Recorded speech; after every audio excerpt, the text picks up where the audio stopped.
And I see our guest is here, Dylan. Welcome. Liz, do you want to do the honours? Yes, that'd be fantastic. Hi, Dylan. How you going? Hi, Liz. I'm Welcome. good. Hi, everyone. Welcome from Honored to Sri be Lanka. here. Thank you. Thank you. Thank you very much for joining us this evening. This is the Rotary Club of Albert Park. I joined in with you when you were speaking with Moorabbin Bentley Rotary Club last month. Excellent. And I Excellent. found it fantastic. Sorry?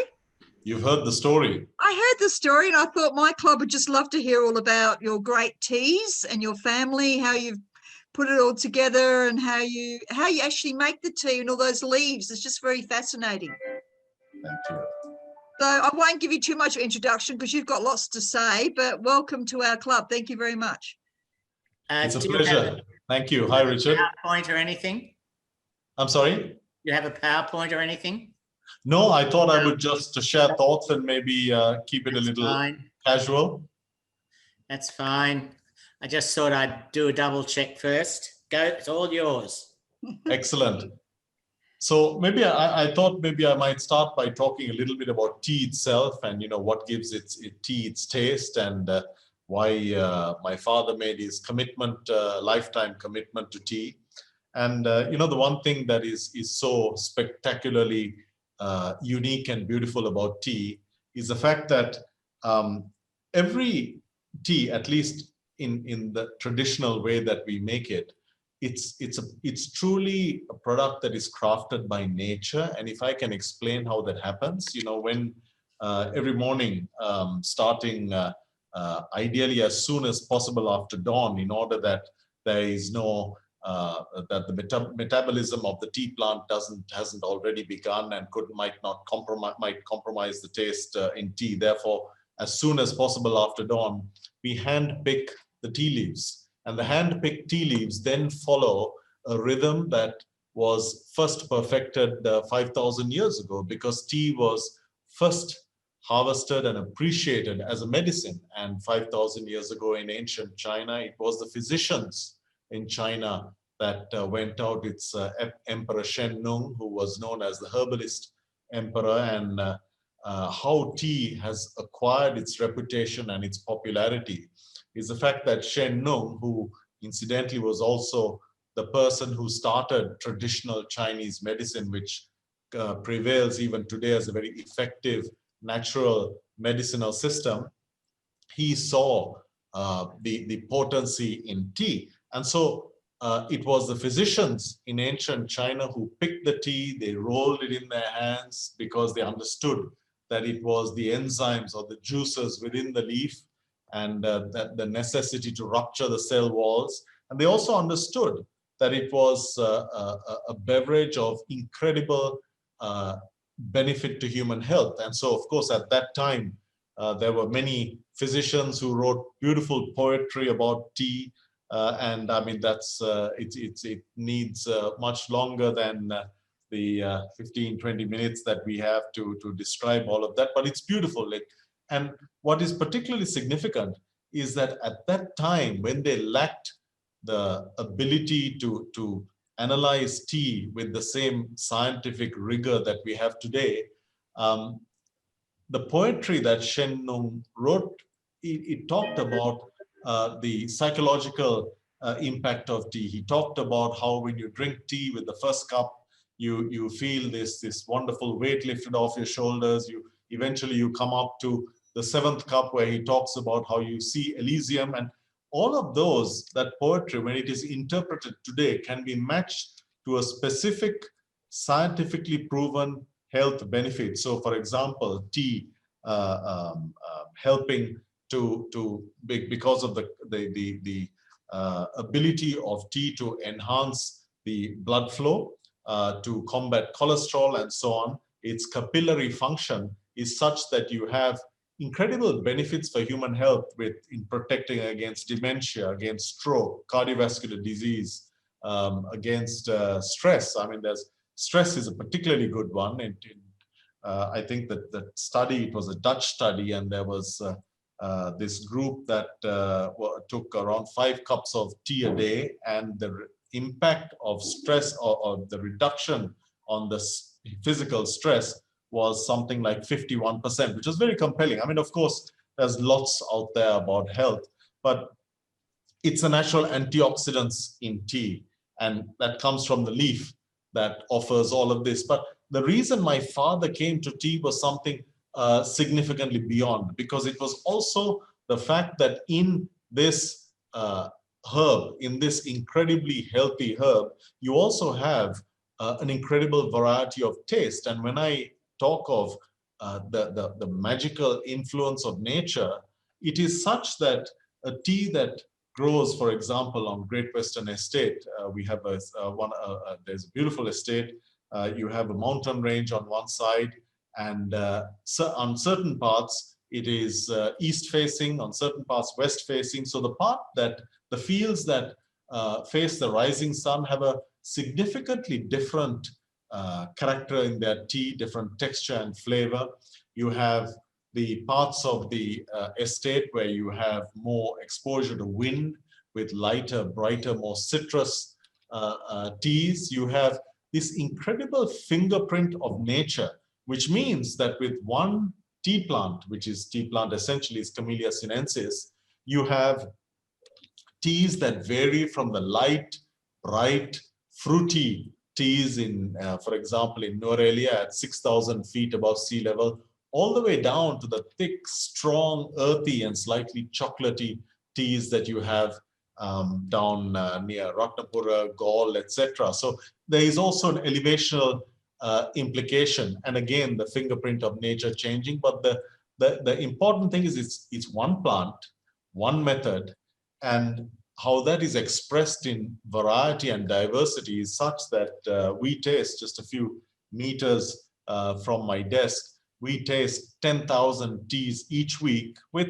approximately 6,000 to 7,000 fundamental differences in aroma, in texture, in appearance, in intensity, body. Some are woody, some are chocolatey, etc. So it's a beautiful herb in the sense that it is varied, it is good for human health, but importantly, all of this is crafted by nature. And we call ourselves tea makers, but in fact, making the tea is done in a very tangible way, simply by the influence of light, of sunshine, of wind, of rainfall, of the soil. So we describe it as a combination of heaven, earth, and humans, because you have the influence of climate, of rainfall, etc.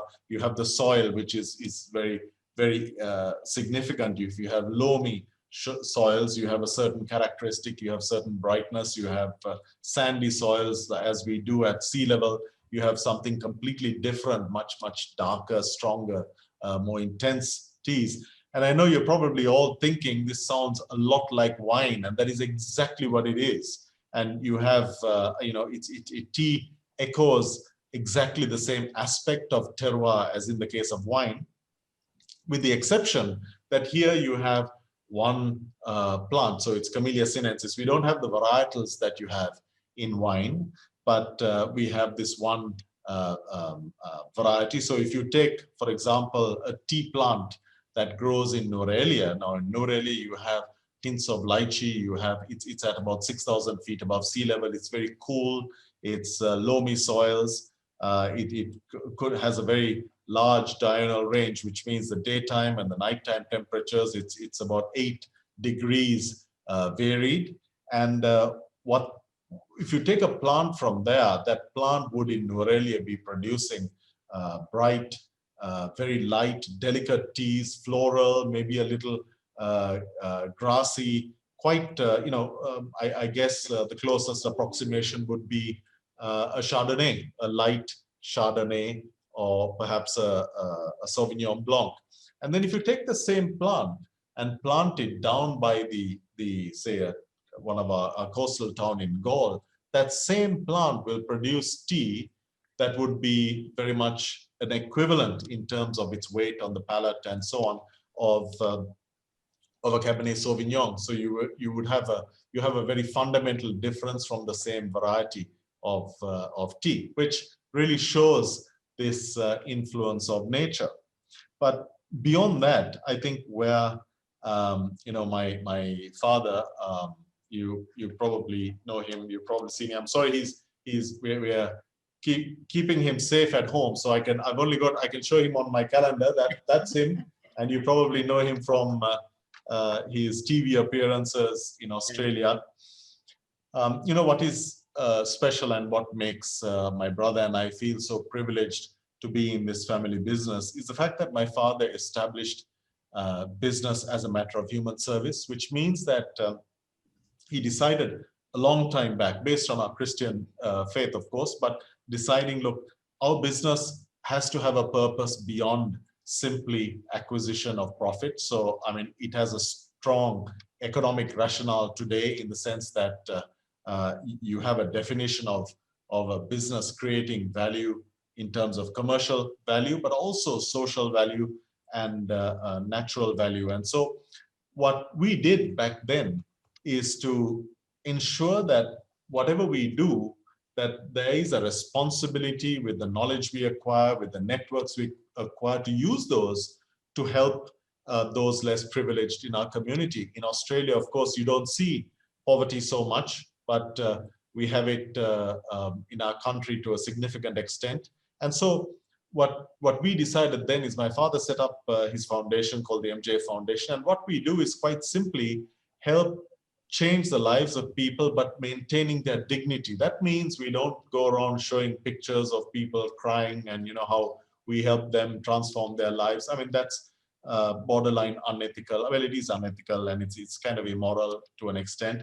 But what we do is we have culinary schools, we have centers for differently able children. We have 13 centers, we run 82 schools, all are free. Our culinary schools are the best in Sri Lanka and all are free. The only, well, you can't say qualification, but only requirement is there should be a person who should have some disability in their family or socially, they should be marginalized in some way to be eligible for the free, completely free training. But why I'm saying this is not to sort of blow our own trumpet, but rather to explain to you the power of business, particularly in this present environment, because some of the things we've been able to do, for example, 2 weeks ago, we finalized our partnership with Microsoft, where we went to Microsoft and said, look, we've got these schools, the Center for Children with Cerebral Palsy and Developmental Disorders. We said, look, we need to find a way amidst lockdown and COVID and the social stigma associated with some of these conditions. We need to find a way to reach the families to be able to get treatment and therapy to the families, because they're struggling in this environment. And what we were able to launch, again, a free service, is a teletherapy app where the father or mother would enter a few details. They come onto our database, and we've got our doctors sitting at the centers and being able to help them. Okay, here's something that you can do if the child is not eating properly. This is a kind of a therapy for, I don't know, that's quite often you need speech therapy, motor therapy. We're able to deliver these services online. And that's, of course, I guess it's not part of our business model, but it's part of the obligation that my father built in to the heart of the business. But I mean, beyond that, there's so many different examples. I mean, one nice one also recently is we graduated the 7th class in one of our culinary schools we call it the Empower Culinary and Hospitality School in Colombo West. And here we have two young women and one young man who have cerebral palsy, one with Down syndrome. And the beautiful thing is, having spent a significant part of their lives stuck in a room because their parents not being very wealthy and not being able to afford proper care, they've come in to our center. Of course, it takes a few weeks for us to convince them that they've got the ability. Once you strengthen their confidence, then we train them. First, we start up, we have a sustainable agricultural farm. They work in the farm, they dig the soil, they build their understanding of food and nutrition, and then eventually they move to learning. They put on the chef whites, And they graduated last week as part of, I think, 23 students in that last group. It was magnificent because the transformational impact on the lives of those young women and men was really amazing. And, you know, for a business, it's something that's very logical. I mean, in this, and maybe to explain why a business and not a charity, when you take a business-like approach to this kind of thing, typically pre-COVID, everyone, we've graduated, I think, almost 300 young women and men. Some have been drug addicts, some have had different social or other issues. Most are children of tea pickers who previously would not have had much of a future. Now they're chefs, doctors, lawyers, etc. But the important thing was, as businesses, to understand that every problem, whether it is poverty alleviation, addressing inequality, addressing issues related to climate change, it has a solution. And as a business, we have the knowledge and the competence to analyze the problem, read. I mean, it simply takes a few hours on the internet to understand, as an example, the solutions to climate smart agriculture. These are solutions that are plaguing millions in our country.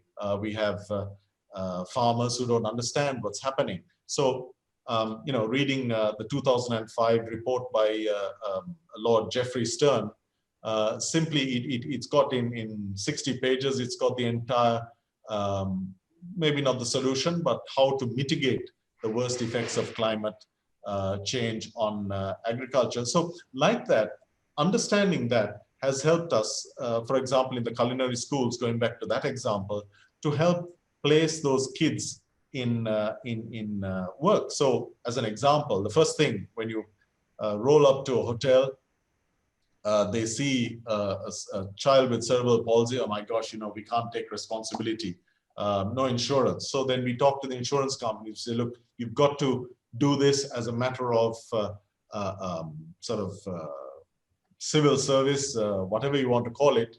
And we give them credit. We tell them, look, we'll publicize, we'll talk to people and tell them what a pioneering thing you're doing. Then we take the insurance policy and we go and talk to the hotel and say, look, we've solved that problem. Then you bring in an expert and say, look, what kind of guards, handrails do you need to prevent the youth from harming themselves, and so on. So, you know, as businesses, I think we have very privileged access to information, to systems. We understand how to analyze a problem, define a solution, refine it, and measure the outcome. And so these are critical skills in any situation when you go into you know, whether you look at poverty alleviation or the area of the environment. And so this you know, I think this underlines the importance of businesses being involved in this kind of, whether it is humanitarian or environmental. But the important thing is that our experience has been that the more we have been involved in these, I mean, today we are Sri Lanka's largest private charitable organization. We happen to be a tea company, but the more we have got involved in these things, the more we have found, I guess you can say, I don't know if fulfillment is a business term, but it should be, because you find substantially greater fulfillment and joy from seeing these 23 graduates. In fact, oh, I have their menu somewhere here. Oh, okay, I put it away somewhere, but yeah, you know, it was incredible because you see kids who come from difficult homes. They are, you know, some on drugs, some with who lack self-confidence, and then you see them 5 months later, having gone through a very tough. It's a boot camp method, and it's a tough course. It's done because the kids are not easy to get through, and we need to be tough with them. You see them standing in their whites, measuring, you know, and the first thing I saw when I walked into the room, they're pouring the water and measuring to make sure that it's just 1 centimeter from the lip. And, you know, that's incredible. You cannot value that, you know, in terms of money or dollars in the bank or whatever it is. And so That's why I use that term fulfillment, because for us, if you really consider, particularly now, the role and the purpose of business in the 21st century is something that is very much, that needs scrutiny. It needs to be recalibrated, because if a business fails to deliver the kind of benefit to community and environment that today we know, I mean, you don't need to be a genius to see what needs to be done. If it doesn't, then it becomes, in a sense, parasitic, because a business exists because of the community, because of the education system, because of the contribution of people, and it exists because of the environment. I mean, every business has an enduring connection with nature, I mean, us in particular. And so if the same thing that we do at the MJ Foundation, we have an equivalent organization called Dilmah Conservation. With MJ Foundation, we decided not to connect it with Dilmah, because you know, when you do, invariably there could be a marketing assignment association, and that dilutes everything. So the MJ Foundation is completely independent. They do their thing regardless of any marketing objective. I mean, of course, my family, we run it, but we run it as something separate, because you should never combine a marketing objective with a humanitarian objective. And so, you know, ultimately, I think this is what we found to be most fulfilling. And this is really the message that I wanted to share with you. We work in an incredible category. I mean, it's a beautiful product in tea, but it's also a terribly misunderstood product, because today, whenever I sit in front of a retailer, you know, you get beaten up. We want this price, you know, 10% lower. I want a half price deal. I want 30% off. And our answer is always, look, I'm sorry, our investment is in the quality of our product, in the purity of the product, and so on. But ultimately, it's very rarely, I would say it's probably less than 5% of people have sat across a table with and talked about our product with, you know, and talk about all the good things. And then you see, you never see recognition of the fact that making sure that you're sustainable, making sure that you're paying fair wages, you never see recognition of that. It's ultimately, look, you've got to match this price, and this price comes from China or it comes from Vietnam. And, you know, in many cases, these places are much cheaper, or there's different standards. I mean, in Australia, you have a modern slavery standard. In Sri Lanka, we have a law that prevents us from underpaying anyone. We have to, by law, pay within, everyone is unionized. So there is a union, and the union leader sits on the cabinet of ministers. So they're in government. It's not, they don't have to run around lobbying anything. They make the laws. So there is strong protection. So we can't violate any of those. And, you know, the sad thing is that people have become so sensitized to price that today, I mean, we had in England, for example, it's so commoditized, we had to self-delete from all the retail. We were in Sainsbury, Tesco, and we just said, look, you know, and they said, look, if you want to be with us, you have to do 2 half-price deals a year. You have to do this, this, and this. You have to match your competitor. We said, look, our competitors bringing in the cheapest tea. We're bringing pure Ceylon, single origin, pure provenance. This is what we do. You know, so you meet the sustainability person, and that person ticks all the boxes, says wonderful, and then you meet the buyer, and the buyer says, okay, this is the price I want. This is the discount I want. This is the promotional spend. You know, in that case, the retailer was making 43%. We were making 4%. And when we did when we had to do the 50%, the half price, they call it buy one, get one free, we would go into negative, and they didn't care. So we need to recalibrate, I think, in business, because we're lucky. We've managed, I mean, my father started, but 32 years, well, he started 70 years ago, but 32 years ago, we launched Dilmah. And so we've been around a while, so we've been able to build our business to an extent. But for a producer starting today, whether they're Australian or Sri Lankan or whatever, it's a hostile environment. But yet, whenever I talk to consumers, they tell me, look, they love artisanship. Now we hand pick all our leaves. And so, of course, there's lots of people involved. We use an artisanal method. There is an industrial method, but we don't use it. It's called CTC. It's a very, I mean, everybody else uses it. We don't. So again, I guess, you know, some buyers would say, look, you're a dinosaur.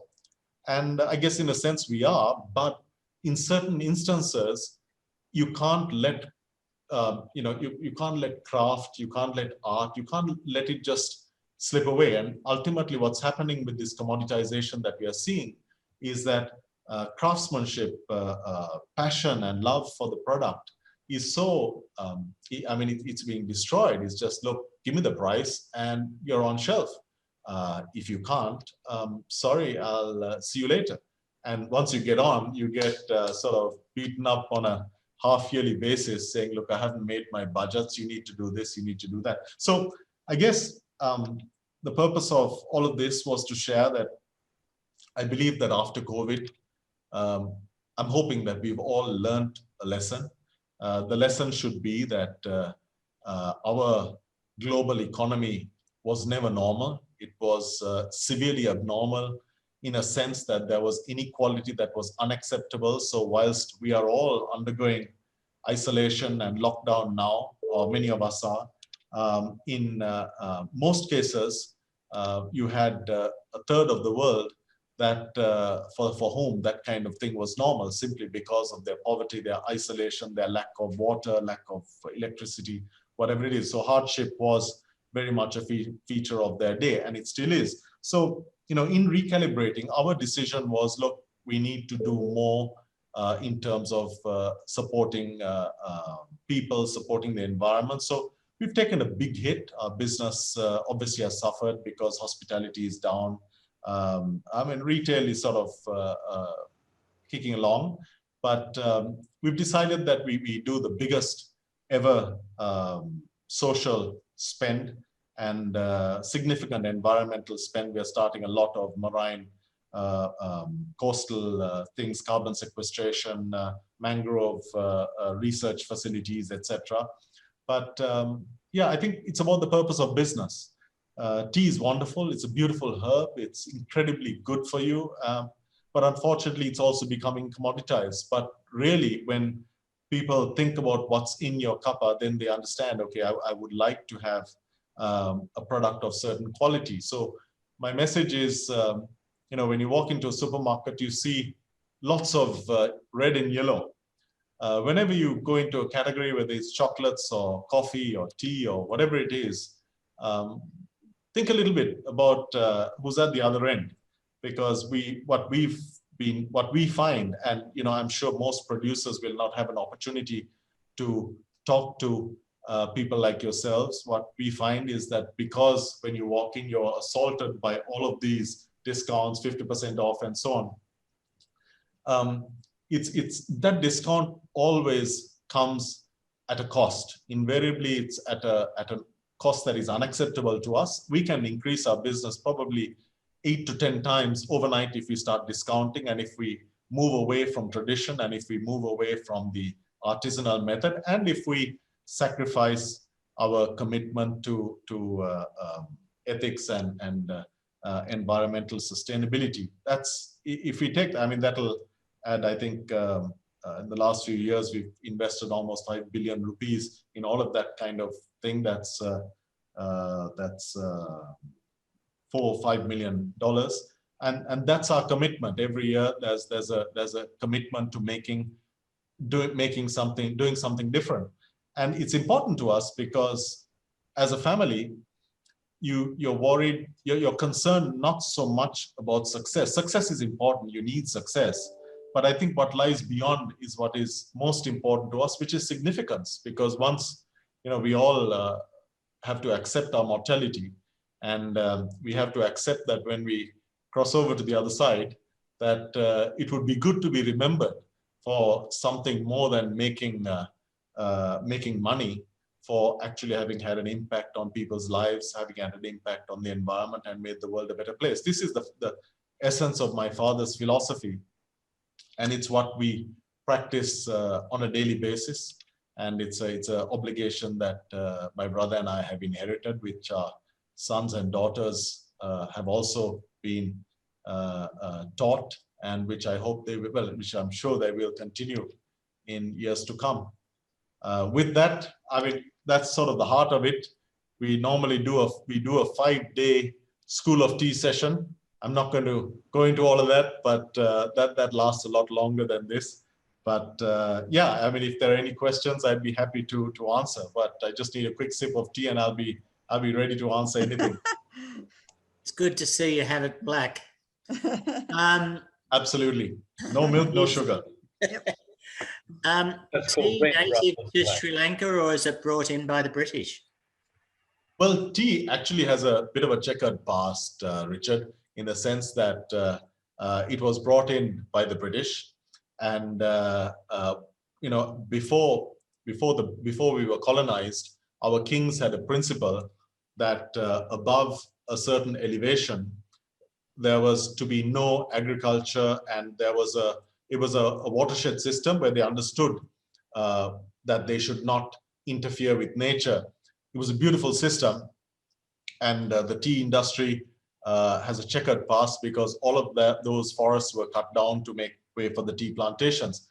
But as I tell my colleagues today, the thing about history is you can't change it. So we let it, you know, we need to make the most of it, because today there's 3 million people in Sri Lanka who wake up every morning and whose day depends on whether the tea industry is doing okay or not.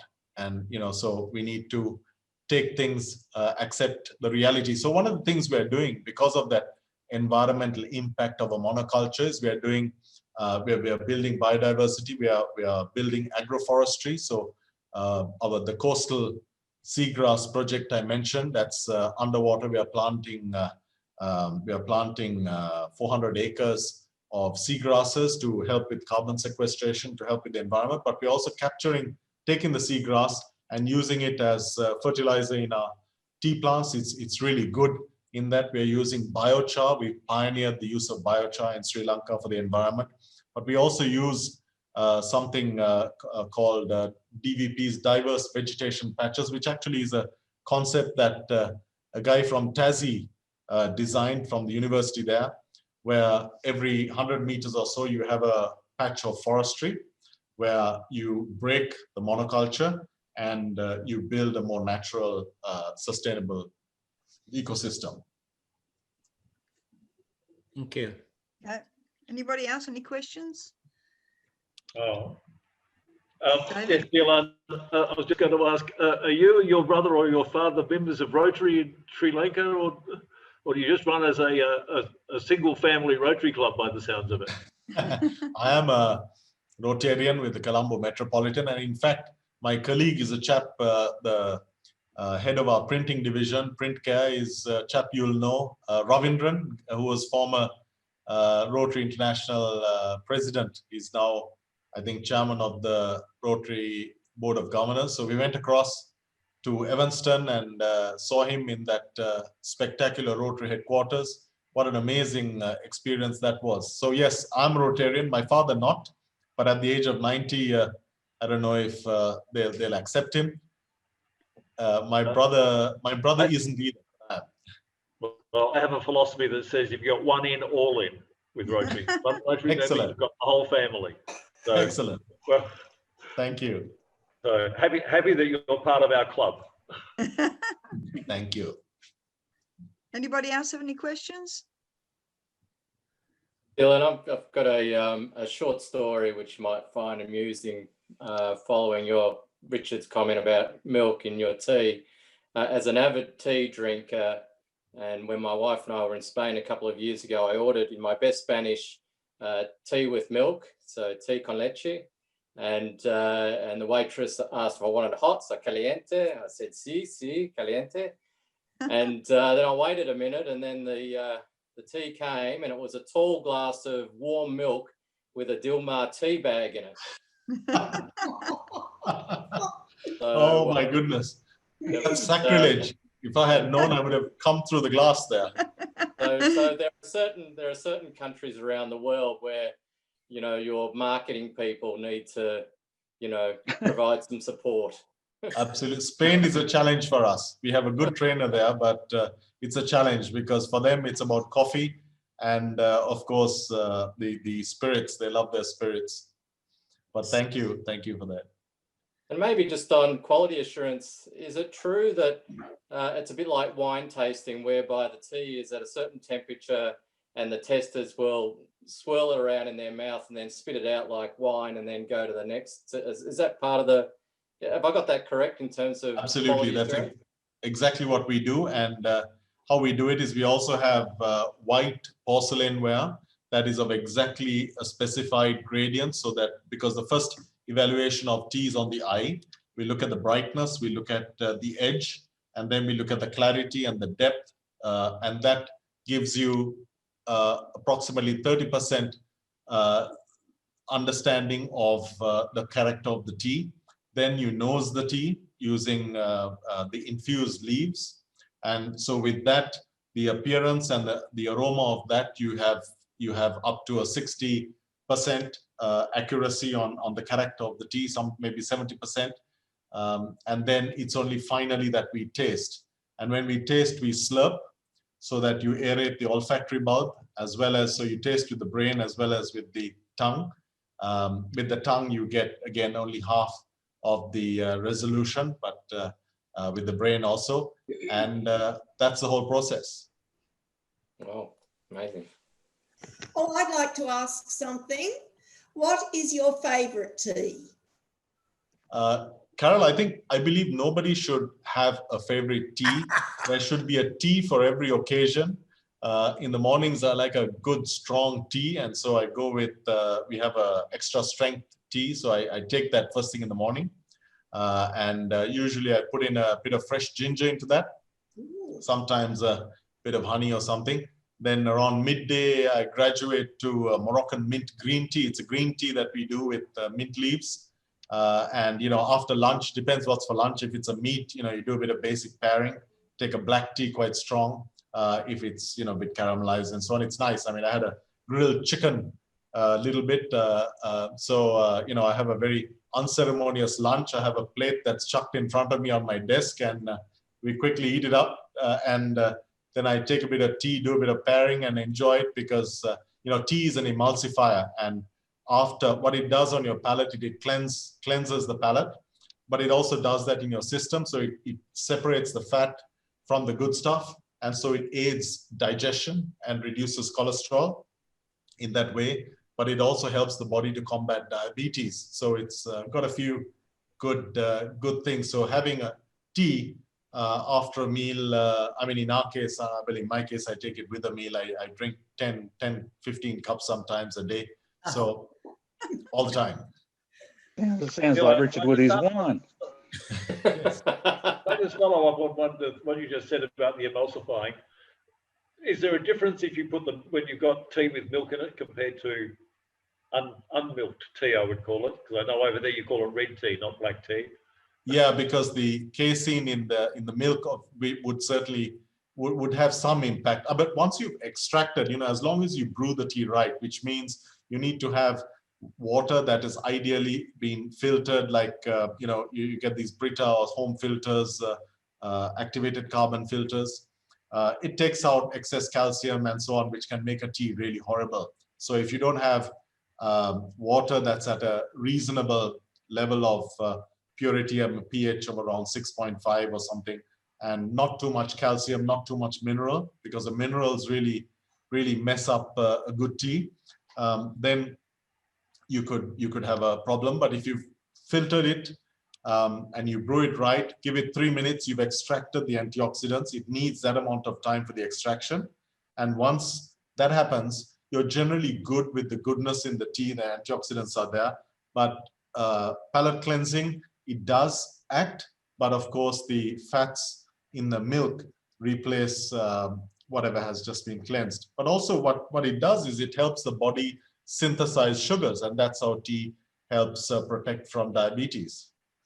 Mhm. Thank you. Any other questions, anyone? No, I guess that's it. Thank you very much for speaking to us. And It was my pleasure. Thank you. Thanks very much, Dilmah. Thank Thank you very much. Thank Thank you you to very your much. family. Afternoon now. Thank you, Richard. Thank you, Liz. Thanks, everyone. Thank you very much. So We nice love to your see you. teas. Keep up the great work. Stay safe. Thank you. You stay God safe bless too. you. Thank you very much. Thank you All the very best to much. your dad Thanks. too. Thank you. Thank you. Thank Bye. you. Bye-bye. Bye-bye.